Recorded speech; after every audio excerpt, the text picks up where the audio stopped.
In cave paintings from at least 15,000 years ago, figures are seen with bows and arrows aiming and hitting their target. It is estimated that back then, the world population was something between 2 and 10 million people. Hunters were celebrated, keeping their family fed. Great hunters were celebrated more, keeping the tribe fed. War heroes kept their tribes safe from invaders, conquered new land to gain resources, to secure the continuation of their family and tribe. Their tools, instrumental to their image, were celebrated as well.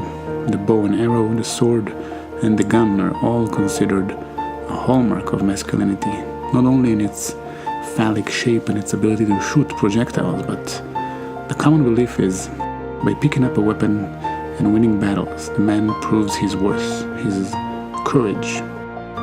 There is a reason for this common belief, as it is mostly correct. Son, we live in a world that has walls, and those walls have to be guarded by men with guns. Who's gonna do it? You? You, Lieutenant Weinberg? As someone who used weapons myself and quite fond of them, after years of handling service weapons, I can attest to the strange feeling when holding a sword for the first time. I do believe that there is a chemical reaction in a man's brain when picking up a sword, similar to the reaction one gets when smelling a bonfire or looking at a starry night sky. Ancient, dormant circuits turn on, connecting oneself to a biological past on such a subconscious level that it is often quite hard to articulate. In the last 60 years or so, a period of time that is practically too small to count, in an evolutionary perspective, our way of life has changed dramatically. We in the West have fewer reasons than ever before to carry a gun or any weapon.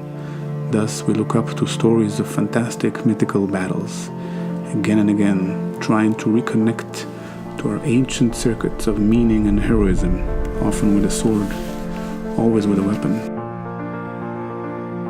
Even female warriors have been used to help us search for that rush, even if it means making the masculine ideal to falsely represent the feminine one, to reawaken our dormant, brave genes, often with a sword, always with a weapon.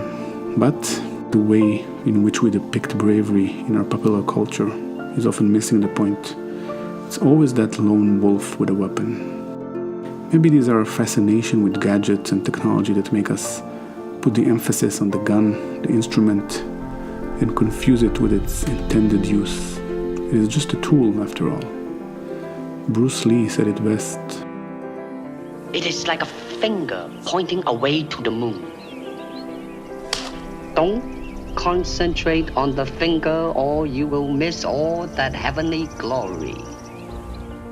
We get used to the idea that guns and bravery go hand in hand, but this idea totally misses the big picture. The big picture that is often unnoticed, the story untold, maybe because it's not as sexy on screen. This short scene from the movie The Magnificent Seven gives us the accumulated wisdom of tens of thousands of years of being tough enough to carry a weapon, but then smart enough to realize where true bravery lies. Charles Bronson, who later got famous for his role in the Death Wish movies, where carrying a gun was his trademark. He's playing here a gunfighter who, along with 6 others, helps defend a poor village from its vicious oppressors. The kids want him to stay because, as they say, their fathers are cowards for not joining the battle. They are cowards for not carrying a gun. If only there were more scenes like that in modern movies, maybe we won't concentrate so much on the finger pointing to the moon and finally see all that heavenly glory. Fathers are cowards.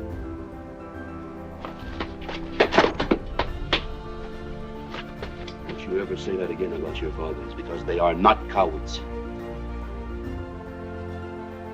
You think I'm brave because I carry a gun? Well, your fathers are much braver because they carry responsibility. For you, your brothers, your sisters, and your mothers. And this responsibility is like a big rock that weighs a ton. It bends and it twists them until finally it buries them under the ground. And as nobody says they have to do this, they do it because they love you and because they want to. I have never had this kind of courage. Running a farm, working like a mule every day with no guarantee will ever come of it. This is bravery. That's why I never even started anything like that. That's why I never will.